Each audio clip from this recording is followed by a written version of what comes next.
Share માર્કેટમાં રોકાણના બહાને છેતરપિંડીના 3 ગુના નોંધાયા। સાયબર ક્રાઇમમાં 24 કલાકમાં 3 ફરિયાદ નોંધાઈ, જેમાં મહિલા સાથે 1.84 કરોડની, ડોક્ટર સાથે 10 લાખની છેતરપિંડી અને જમીન લેવેચ કરનાર સાથે 86 લાખની છેતરપિંડી આચરવામાં આવી છે।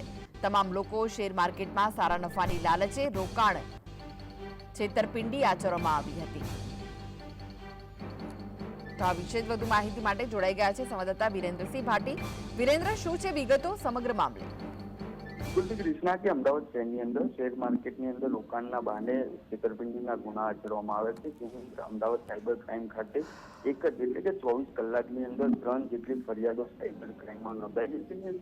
વિગતવાર કૃષ્ણા જો ચર્ચા કરવામાં આવે તો મહિલા સાથે 1.84 કરોડ, તેમાં એક ડોક્ટર સાથે 10 લાખ અને જમીન લેવી કરનાર જે સ્ટોક